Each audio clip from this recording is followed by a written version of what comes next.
Hey, this is Nerdcore here from the Comic-Booksters, and I'm here with the very talented Mark McKenna. How are you doing today, sir? Great, thank you. I'm glad to hear that. So, you've been with this industry a very long time. How did you get your start in comics? I was at the School of Visual Arts in New York City where I graduated, but when I went from collector to wanting to do this as a business, when I met the perspective teacher at Visual Arts, he was a teacher. I had never had him, but I also heard he was a new talent coordinator at DC Comics. And the chairman of the art department introduced me to Sal Amendola, and I went up to DC Comics offices, did samples, and then he said to me after he looked at my samples that I think you could do this, and that's all I needed to hear. And once I got to that point, I felt like I moved forward. And within a year and a half, Marvel had hired me as a production artist, and I moved forward from there. Awesome. Now, you've worked for a number of different publishers. You've mentioned both DC and Marvel. How does working for one vary from the other, or even for an independent publisher such as, say, Image or IDW? Yeah. So I guess I haven't worked for IDW, although I'm friends with Chris Ryle. But Marvel and DC, when I started out in the late 80s, I was actually on contract at DC for 4 years, where I had what they call a continuity contract. So it was I got to do a year's worth of work, had medical benefits, a bonus at the end, a page rate increase, and every year DC was very good to their freelancers. They would send us Christmas cards and Christmas gifts. Always get a DC Christmas gift the day before Christmas. So it was always fun. Whereas Marvel was always number one, and they were always like, "We're not doing anything special for you just because we're Marvel."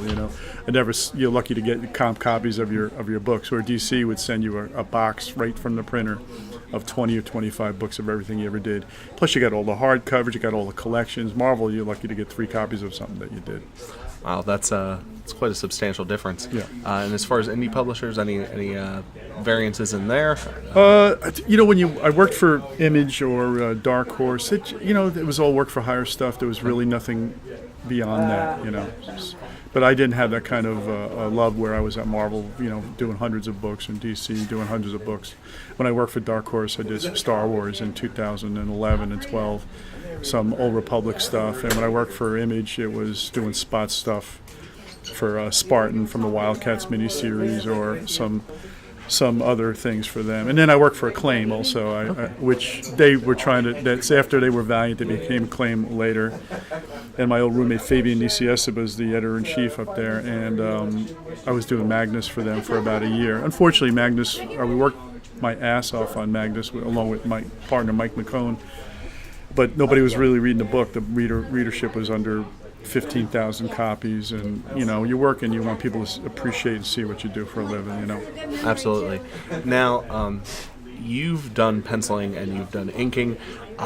Between the two, how does your focus change? What are you really trying to get across with one as opposed to the other? All right, so I'm predominantly an inker for 32 years. Right. I've inked 13,000 pages. I've penciled 100. Right.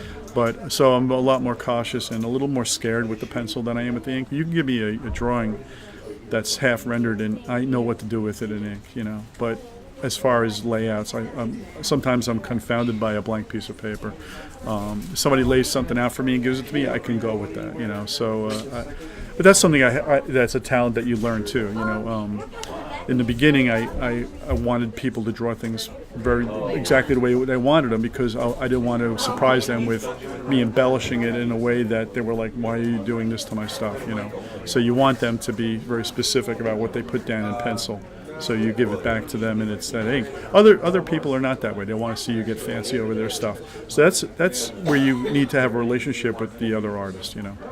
Whereas guy like Mark Bagley, who we kind of grew up in the business together, and then I inked him on an Ultimate Spider-Man issue, and he didn't like what I did at all, and I was like, what did I not get right? And I didn't quite understand, but he wanted me to overpower his stuff at the time. Oh. But I was paying homage to what he put down in pencil on paper, so it was tricky. And then guys like Mike McKone or Ron Lim or Jim Calafieri, who've had long relationships with all of those guys,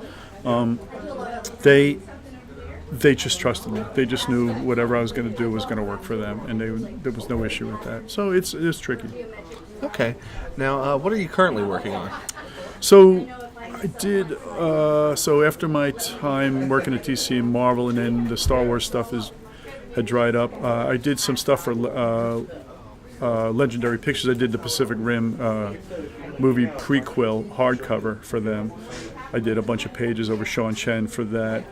And then I'm trying to think what I did more recently, but it's blanking. But what I'm doing a lot is my own stuff now. So I do a book called Combat Jacks, which is a 4-issue miniseries it's a sci-fi book about monster jack-o'-lanterns fighting space marines. That's awesome. Which is kind of like a homage to the old 50s EC stuff.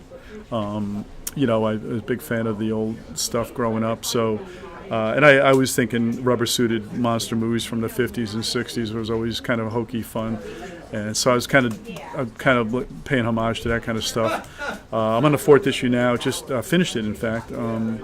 First 3 issues were available through Diamond distribution, and the 4th issue will be available in next month, so June, and it'll be out for August, I believe. And then I'm just started a new Kickstarter for a book called The Tomb of Balberith, which is a horror book I'm doing with partners, 3 other guys. That I created a virtual studio called Virtual Inks Inc.